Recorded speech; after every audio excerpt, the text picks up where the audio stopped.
I am fired up to be here with you, coming to you from my home office. You can kind of see some of the books and kind of some of what I believe in. Action equals results in the background there. My little baseball helmet sitting up top there as well. But excited to be with you. Last time that we got together, we talked about a number of different things, but the big thing was around dealing with fear, right? And understanding where those fears are coming from. So it's understanding, do you have a fear of failure, a fear of success, a fear of not living up to expectations of those around you? And I gave you some kind of techniques that you could implement to identify those fears and then start moving past them. So if you haven't listened to the last Facebook Live, please go do that. Now, one kind of area I wanted to talk to you about today, I want to dive a little bit deeper, because the reason I wanted to talk to you about those fears last week when we were on this Facebook Live was that, that was a huge conversation we had in one of my mastermind groups in our high performance training squad. Because as this, story I told you about Mike and how he had this fear of not living up to his father's expectations. And that's pretty powerful. And the fact that he actually sat and had a conversation with his father and told him what his fear was. He truly faced it. He got completely uncomfortable and told his father, because, I'll speak from a male perspective, and I think this is true of males and females, but from a male perspective especially, like that could chip away our ego, right? If I don't know, have any bit of weakness or show any bit of weakness, if we don't seem like we're tough, right? That it can be that shot to that ego. But for Mike, for example, to have that courage to actually go to his father and be like, I just had to tell you this. And to have his father react in a way exactly how we knew he would, fully supportive, knew that, never had put any expectations on Mike whatsoever. That took that fear away from Mike. And I think it's such a massive thing. So please go listen to that Facebook Live if you haven't. It'll be on my YouTube channel as well. We're going to get it and post it everywhere. We've gotten just phenomenal feedback from that. Well, today, in my next squad meeting that I had, I brought up this topic that I want to talk about with you today. And it has to do with fears, but it's almost at this deeper level. And it has to do with our beliefs, right? The beliefs that have been planted in our head, in our subconscious mind, that we may or may not be aware of, that are guiding our decisions, it's guiding our actions, literally everything that we do. It's also, in certain cases, holding us back from getting where we want to go. It is the basis for these fears that we ultimately are facing and dealing with on a daily basis. But these fears start from some belief that we have.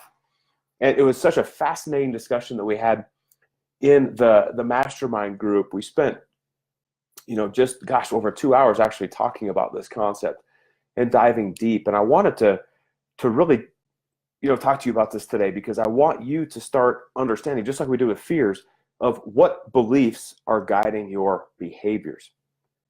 Because that's key. And there's all these tools out there that we can utilize and implement to change our subconscious mind, to rewrite that story, to reestablish a new belief. We have that power within us. So let me give you some examples, because it's so important that you understand this. One thing I believe I shared with you last time was, I had this fear of failure. I still have a fear of failure. But when I dug deep into that, it was really this fear of, what other people would say or what they would think about me. And that, as I dug in personally, that's a big thing, right? Because, it can affect everything of every, if I say something on social media, if I say something on this Facebook Live that maybe someone doesn't agree with, it's this whole thing of like, am I going to take offense to that? Is that fear going to become a reality, and is it going to hold me back? Right? And I'll tell you, be fully transparent. Like it's never fun for anybody, even me, to get a negative comment. It's just not. But the reality is that they exist, they happen, and I need to understand where that's coming from, where that belief stems from.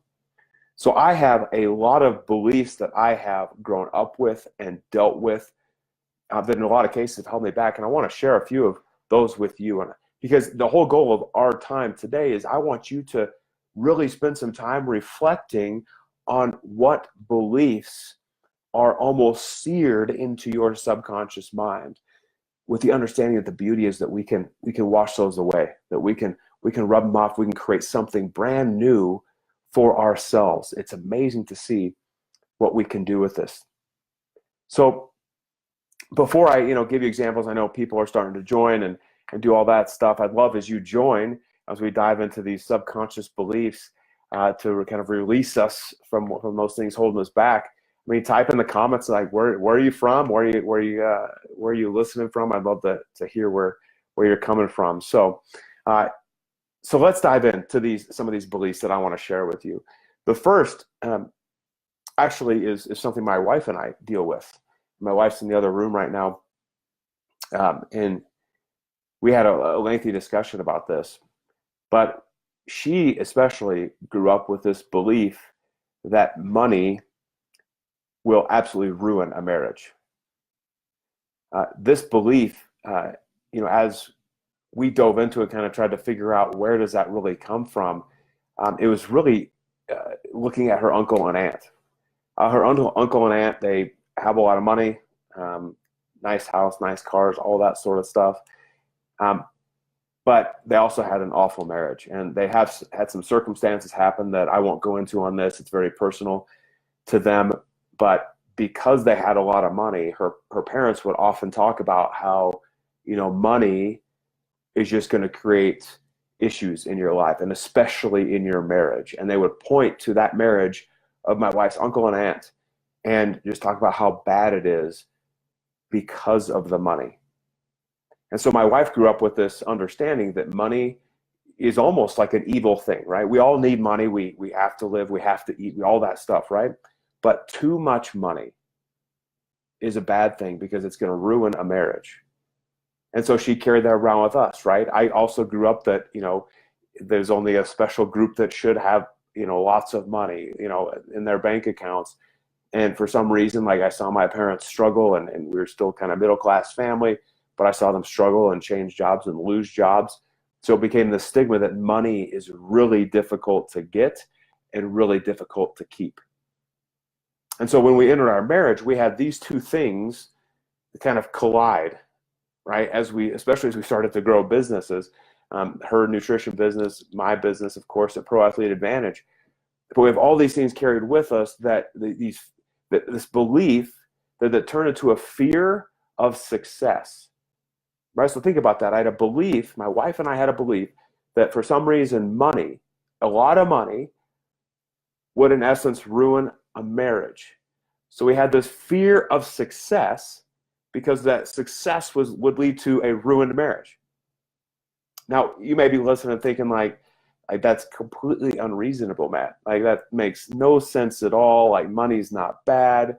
Money doesn't mean that you're going to get a divorce or your marriage is going to be horrible. But that's what we believed. And that's the power of belief, right? We have these things seared in our brains that we've made almost permanent neural pathways in our brain that whether you agree with it or not, whether you believe it or not, the fact is that I believe it and my wife believes it. And so it affects everything that we do. It sabotages the way that we approach our business, right? It's like, oh, I don't want to charge that much because if I charge that much or if I launch that program and it goes too big, it's like, oh my gosh, like then everything else is going to fall apart in my life. That's why these beliefs are so strong. So that was one huge example that we've dealt with, we're dealing with, we continue to talk about, and use all the tools that both her and I teach in these squads and in speeches and all this stuff to work through. But that's just an example. Another example that belief that I had growing up had to do with like being the nice guy, pleasing others. And I had this belief that, at all times, I need to be very respectful. I need to be nice. I need to be polite. And that's something that is a fabulous foundation, right? But there was also this negative piece to it, which I ingrained I made a belief myself, right? I made this up in my own head. And I focused on the all the time concept, right? That at all times I need to be respectful and nice.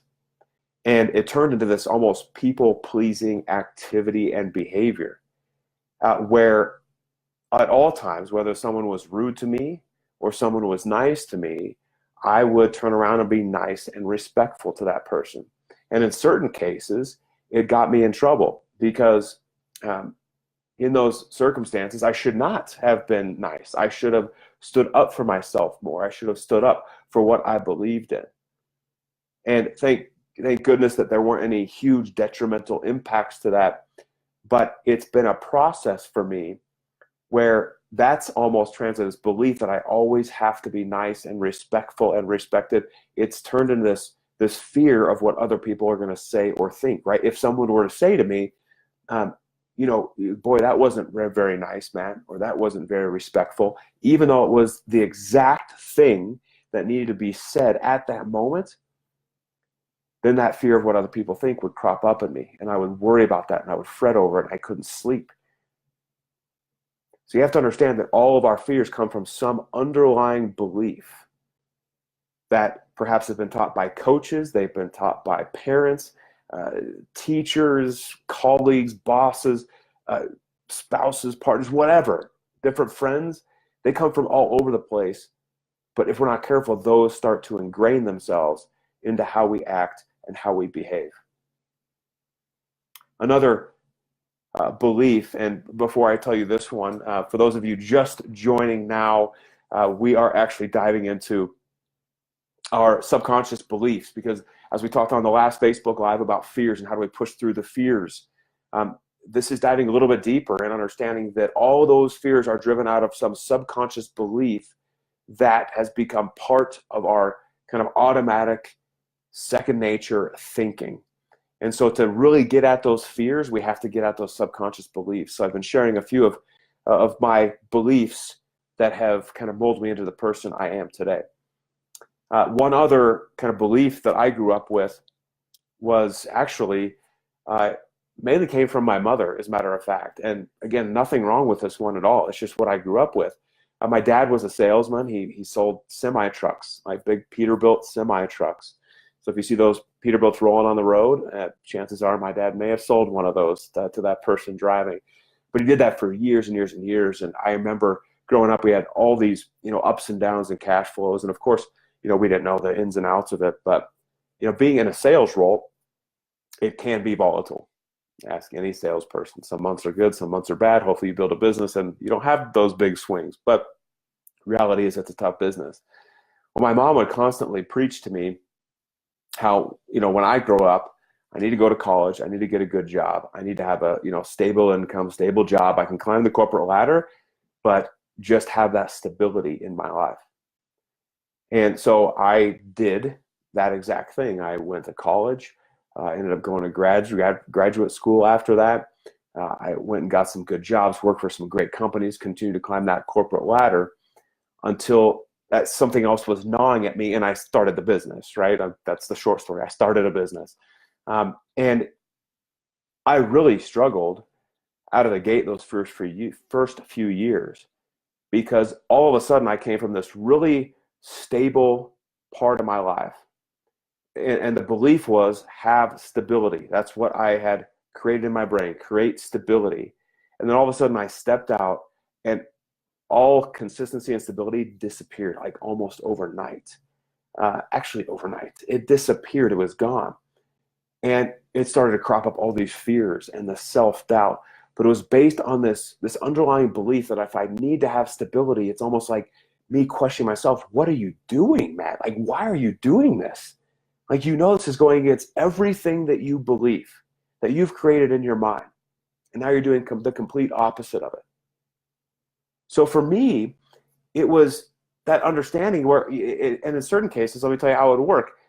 I would start getting up, creating some momentum in my life. And then all of a sudden I would almost sabotage my, like all the momentum that I built. I would sabotage it because for some reason I'd start to question again, well, like even though you're getting more income, this is still unstable. Right? Can you believe that? Like this is what I'm thinking. Like, well, now it's like more unstable. And what if that drops off? So I better not continue up to that level. So my actions, as you can tell, just weren't in alignment based on those underlying beliefs. So for me, I have had to do a lot of work, that kind of inner work on that inner critic and all of these inner beliefs, understanding that when these fears crop up, where's the belief? Like what belief is driving it? Because that's the root. That's the root of all good. It's the root of all evil. What is that belief? And I had to sit down and journal and write down, like, where is this coming from? Who told me this? Why did they tell me this? What life circumstance was that person going through? How did I take it and get it to this point where it became something almost permanent in my brain? I use those words, almost permanent, right? So you heard me say before, no belief is permanent if we choose to change it, which we're going to get to here in a little bit. But for me, I had to sit back and understand, like, where did that come from? So for me telling you that my mother was the one who kind of planted that seed inside me, I'm not offended that my mother did that. I'm not angry at her. I'm not mad. It was just the circumstance she was in. She was seeking a little more stability. So the conversations that we had made me think that stability is good. And stability is good, right? I still seek it in my business, right? I mean, my goodness, nobody likes to have this crazy up and down throughout the day. But the reason I know that's where it came from is because I sat back and I started to write down and figure out, where are those beliefs coming from? What are they and where do they come from? And then this third crucial step of, what do I want that to be for me? What do I want this belief pattern to actually believe or actually be going forward? So there's all sorts of beliefs that you have that I'm not even aware of, that you may not even be aware of, that are driving the way you're performing right now, right? You may have certain beliefs about relationships, perhaps marriage if you're married or dating someone. Maybe you have a belief that it has to be painful and tough and difficult and that you're never going to get ahead. Maybe so those are some of the beliefs that you've been taught, and that's through modeling, watching, parents. It might be watching other people you've seen dating, wherever it came from, that you have that belief. It's funny, like I was joking with somebody last night. It was awesome. I got to go to our kids. They go to a charter school here in Colorado. Charter schools are big things. So it's a publicly funded school, but just kind of the parents have more control of it, of the money that comes in. And so we had a big fundraiser for it. And I had the opportunity to speak at the event to all the parents. And one thing that, I really kind of challenged them with as we were there and was talking to somebody afterwards was this whole concept of around beliefs, right? Very similar to what I'm talking about with you today. But I was talking to somebody afterwards, and I made a comment about how, a lot of guys, right? And I'm generalizing, please understand that. But there's almost this belief that marriage is tough. It's brutal. And there's this, I don't know, I used to joke in the past, and I don't do this anymore. But it's almost like, guys just get together to complain about their wives, right? Have a few beers, complain about your wife, right? That's why guys get together. Clearly not the case, right? I don't surround myself with those types of people anymore because I believe that I can have a great marriage and that I do have a great marriage. And are there ups and downs? Absolutely. Are there fights that we have? Absolutely. Difficult times in our lives? Yes. But the difference is we work through them because we believe we can have a great marriage. So we act in accordance with that great marriage and we work on it and we go to counseling. We watch videos together to improve our marriage. We read books on marriage. So it's, again, a shift in belief where it doesn't have to be stuck that way. I remember too, man, I could go on and on with all these beliefs that I've had. I'll tell you one more, then I want to get into like what you can do about it, of course, because that's the key. That's why we're here. It's about how do we take action, right? I'm pointing the wrong way. Action equals results, right? So if we want to change belief, it's about taking action. One other thing I'll share with you from a long time ago was, During my baseball career, right, one thing you'll hear is that a 300 hitter is a really good hitter. Now, for those of you that don't understand baseball, let me explain that to you. A 300 hitter means that you get a hit, you reach base safely in 3 out of every 10 times that you actually step up the plate to hit. So that means you fail 7 out of 10 times. But if you succeed 3 out of 10 times, literally you'll probably be in the Hall of Fame if you get to the Major League Baseball level. It's that good, right? So I had this belief growing up that a 300 hitter was really good. Really good, okay? So keep that in mind. That was a deep-seated belief of mine. So even in high school, this is what would happen. I'd be up there hitting, and all of a sudden I would start hitting like 330 or 350 or even 400, right? Where I'm getting to hit 4 out of 10 times, not 3 out of 10 times, which seems ridiculous when I say it, but like having one more hit or a half more hit, but that's really good in the game of baseball. So I start hitting 400, but this belief that was, again, in my subconscious, wired in my brain, said a 300 hitter is really good. So do you know what I would do? I would actually take my foot off the gas, and my batting average would go kind of from 400 and it would start creeping back down to 300.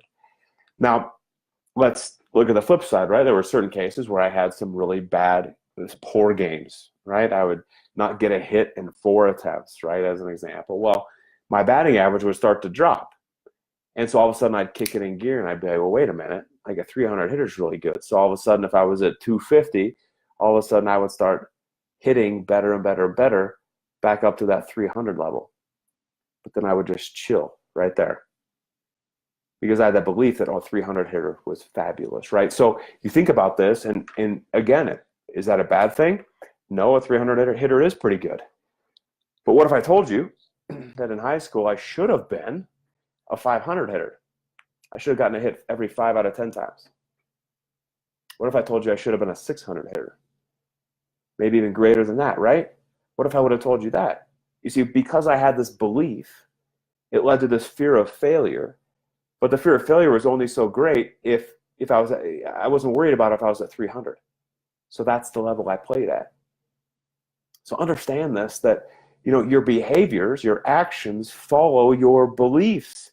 And you will play at the level where you have that belief. That's reality of it. So now it's about how do we shift that belief?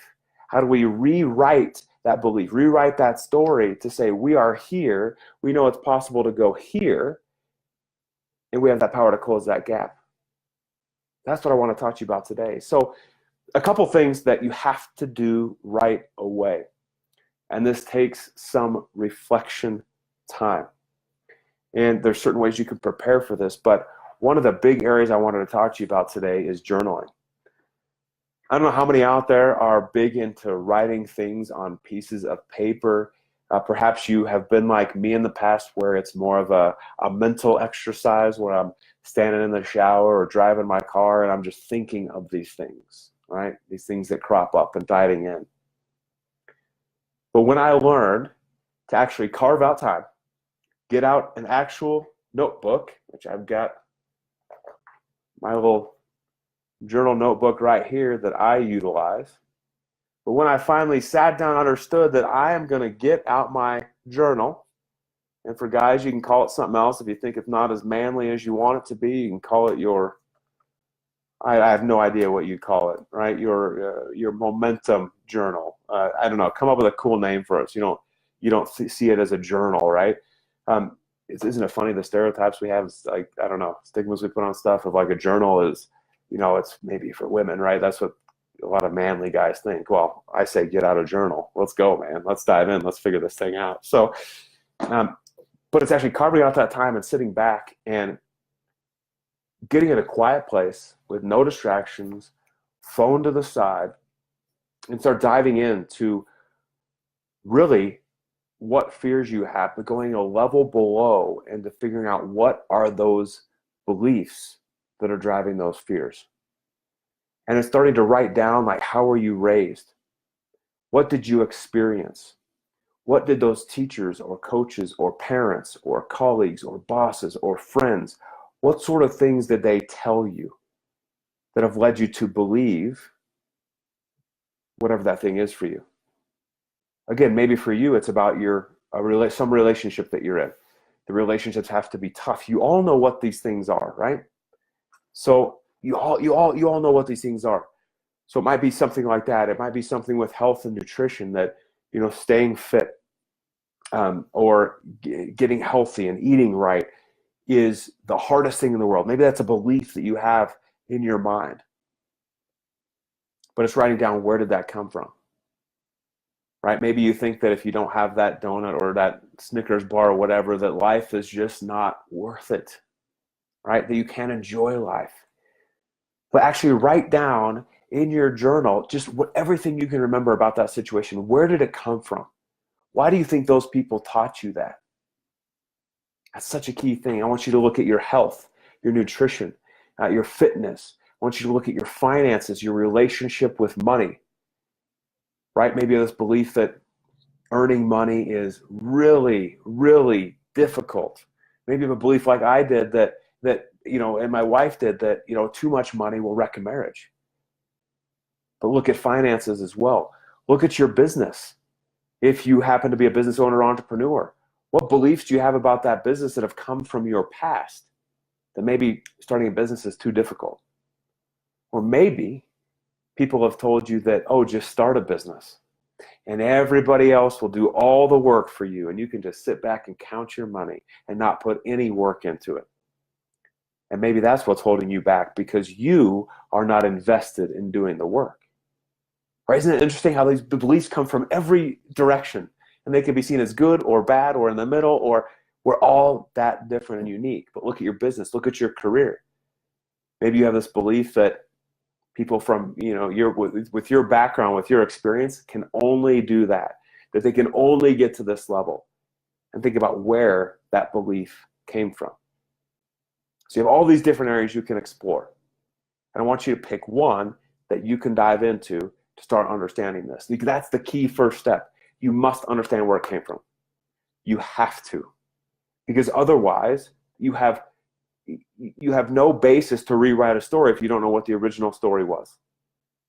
Right? We try to force things all the time of like, no, I'm going to create a new story. I'm going to think differently. I'm going to, understand this stuff. But you default back to your subconscious mind. That's the reality. That's what science tells us. That's how your brain is built. You default back to the subconscious mind. But when you start understanding what that original story was, now we can go to work and start crafting what we want that next stage to be. So that's step one. Get out your journal. Get in a quiet place. Spend time with no distractions, sitting back and understanding what that story is. It's so powerful. I'm actually, later this week, this is what exercise I'm doing with one of my clients, to dive into his past and understand why is he acting the way he is right now. And then later in this week, one of my other clients, she and I are going to do the same thing. So we can start changing those behaviors, changing those actions. Now, once we understand what that story is, where that belief originates, this is the fun part, right? Because then you get to actually rewrite that story. Because we all get stuck in our story, right? Like, we have this from the past, and this is hard, and this is difficult, and we bring up these beliefs and all these circumstances that have happened. But I want you to hear this very loud and clear. Listen, open your ears. You can change your story at any time you want. You just have to do it. You have to write out what you want that story to be, what you want it to look like. You have to have the ability to look at your past, understand where you came from, and say, listen, this, whatever circumstance is, it has made me stronger, it has made me better, it has given me a perspective on what that past situation is like. But going forward, this is the reality that I'm going to create. This is the story that I'm going to write. This is how I'm going to leverage those things that happened in the past to move me forward in the future. You have that power. You just have to decide. You have to snap your finger and say, this is the moment that I decide to rewrite that story, to use what happened in the past for something good in the future. Now, of course, for those beliefs that have served you well and will continue to serve well in the future, don't mess with those. I'm talking about the ones that are getting in your way. Do you think that I could possibly grow this business to the level that I want if I have this fear, or my wife has this fear, that it's going to ruin our marriage? Because now it's a choice. Do I want a great marriage, or do I want money?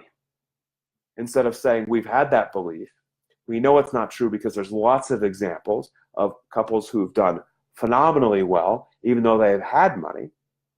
So we're going to choose to believe what they did, and we're going to model what they did, and we're going to make decisions based on that.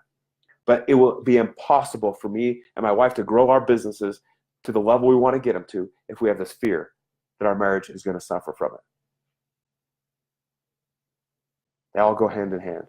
But you have that power inside you to change it. So once you have actually written down what your old story is, I want you to write down what that new story is. And I want you to write down what you learned from it. I want you to write down how you're going to leverage that belief that you've had in the past and turn it into something great in the future. And then I want you to do something really, really cool. I want you to meditate on it. Now, of course, that's going to freak some of you out, like, oh my gosh, meditation, that's too much, Matt. You've gone too far. But here's some pretty amazing stuff. They have this fantastic book I have actually sitting up on my shelf here called The Biology of Belief by Bruce Lipton. And in this book, Dr. Lipton talks about our brainwave activity, as a matter of fact. And it's really interesting. It's something I go through when I'm doing squads and when I'm running workshops at companies. But there's different brainwaves activity that we have, right? So you start out in delta and you move through alpha and theta. I think I'm mixing those up, but it doesn't matter, alpha, theta, and then you go up to beta. So beta is where we're at right now. You are in beta brainwave activity. You are paying attention to me. You are awake. You are alert. You are in beta. But what starts to happen over time, so as you prepare for sleep tonight, you will go from beta to alpha to theta all the way to delta, and then you're asleep. Well, in this book, and what people will tell you is that you are able to actually change your subconscious mind in that alpha and theta level. So that's when you're kind of daydreaming. That's when you're starting to, I don't know, just get really sleepy. That's when that brainwave activity is its highest. And that's where the subconscious change can happen. And one way to get you in that alpha and theta level, where then you can reflect on what that new story is, right? You can visualize it, you can see it, you can experience it, and really kind of change your neural pathways and change those subconscious beliefs. One way to force yourself into that is through meditation. Literally, it's meditating. And then while you're in that meditative state, that you play the tape you want to play. You play that new story, that new belief, because that implants itself in your mind. Isn't that incredible? So after you've done step one, reflecting on where those beliefs come from, after you've done step two and you've rewritten that new belief and story, I want you to go to step three, which is just for a few minutes a day that you find some quiet place, you use Headspace, you use Calm. There are a bunch of different apps out there for free. Headspace is free. You can go to YouTube and get really cool meditations, but you reflect on that new story. You can do a meditation on Headspace for 5 minutes up to like 20 minutes, and I think even beyond. I don't really go over 20 minutes when I meditate. But you can spend 5 minutes, and I promise it will be the quickest 5 minutes you have ever experienced in your life. And when you're doing it, reflect on what you want that new belief to be and watch it take hold. It's amazing the power that we have within us. I mean, I told you last time, and I think I say this every time, but I love what I do because what we've been equipped with our brains and our bodies, it's amazing, right? It's amazing how we can leverage that on a daily basis. I mean, I'm a very spiritual person as well. And I believe in kind of that higher power in God, and I'm not saying everybody has to, but that's something that I believe. But one thing I believe, if even if you believe in like that higher power, you're a very spiritual person. Like understand also that you've been equipped with this unbelievable mind and body by that person, or just by the Big Bang, whatever you want to believe. You are equipped with the tools to change your story and to change your life. So this uh, conversation, I'll just recap real quick, right? So step one, get your journal out, reflect.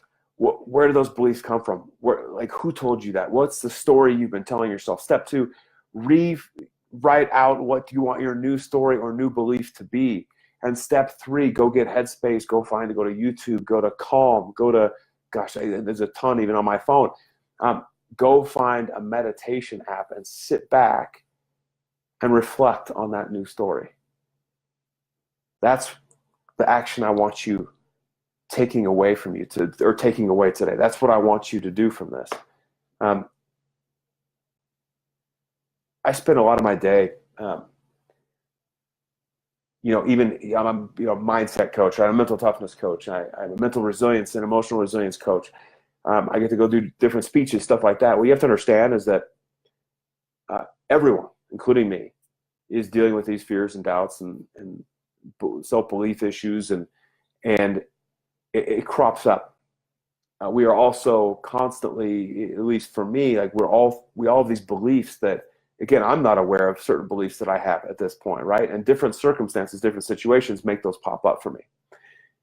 When I talk about being mentally resilient, being mentally tough, right? One thing I want to make sure that you understand is that, being mentally tough is not this like, show no fear, show no weakness.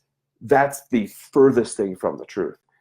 What the reality is that I want you to understand that it's okay to have fears and doubts and limiting beliefs. I want you to understand that it's okay that you've had these beliefs imprinted in your brain over the years by all these other people, right? Or circumstances that you've been through. It's okay. Everybody has them. But when I talk about being mentally resilient, you have to think in terms of, how quickly, when those items arise, when you have those moments of reflection where like that belief pops up, how quickly can you analyze it? How quickly can you reach in your kind of toolkit that I teach everyone? How quickly can you reach into that toolkit, use one of those tools, and get back on track and get moving forward towards what you want to accomplish in this world? It's almost like we're trying to close the time gap. Those things that used to hold you back for 5 days, over time becomes 5 hours, and then 5 minutes, and 5 seconds.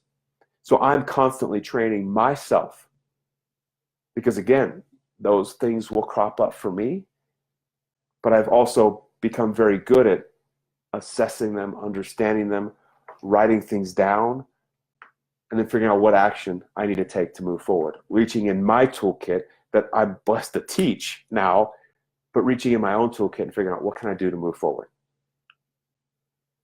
That's the mentality we have to have. So even if we don't call it mental toughness anymore, we just call it mental resiliency, right? That we're focused on getting back on track. We're the mindset get back on trackers. I don't know, that's a terrible branding thing, but it's too big of a website, I think. But you know what I mean. It's how quickly can we get back on track. But today is all about those beliefs. So I want you to go through those 3 steps that I talked about. You can, send me an email. Tell me how it went. My email you'll find on the website, but Matt@proathleteadvantage.com. Don't hesitate to reach out. Let me know how that meditation's going. Let me know good meditation apps that you've had. I want to hear your success stories. I want to hear everything that you're doing, because this is so vitally important. I mean, go find someone that you can talk to about this, right? I talk to my wife about where some of these beliefs come from. I've got my buddy Kevin that I talk about with this stuff all the time as well. Vince, I mean, I've got all these people in my life that I have helped to analyze this stuff. It's power in who you hang out with, power in who you surround yourself with. So before we leave today, you've got your marching orders, you've got your exercise. Hey, couple things. One, I always say this, but please go follow us on Instagram, on Facebook. If you haven't liked our page, please do so. Connect with us. LinkedIn, you can also head over to as well, and YouTube. Go watch some of the content and videos that I've put out. I spend a tremendous amount of time, my team and I do, actually, going through and trying to figure out, like, what are you dealing with? What are you going through, and how can we help you through that? So that's why, we're so passionate. One of my team members, Courtney, and I were talking. We talk constantly about, what can we do? What are they dealing with? We ask you often. So please make sure you go connect with us on those channels. If you want to know anything based on the situation you're dealing with, send us an email. You can send it to info@proathleteadvantage.com. Send us a question. I'd love to collect questions and do another Facebook Live just based on your questions. A little Q&A session would be an absolute blast. So head over to, send an email to info@proathleteadvantage.com and connect with us there and send us your question. And we'll have it on the Facebook Live as well. And one more thing I want to mention as well, actually two more things. One is, May 15th and 16th of 2019, so coming up here shortly, my friend and I, Peter Lynch, a speaker based here in Denver as well, we're putting on a 2-day personal and professional development conference here in Denver. We're hosting it at Coors Field, which is where the Colorado Rockies play. So if you want to attend an event that will absolutely change your life and hear from both Peter and I, but another New York Times bestselling author, former Olympians, a Paralympian, fitness influencers, from former NFL Super Bowl champions, come and check it out. And we'll put the link in the notes here as well. But experiencetheshift.io. Come join us for that. And probably the last thing I'll leave you with here is I'm super fired up because here in a couple weeks I am launching my new online program called Ignite Your Mindset. And it's a program I've been teaching for years in companies, and it's time to reach the masses and get it out to the rest of the world. So be on the lookout for that. It is coming very shortly. It's been a boatload of work. It's going to change your life, I promise. I'm so excited. I talk about that toolkit, right? This is the toolkit.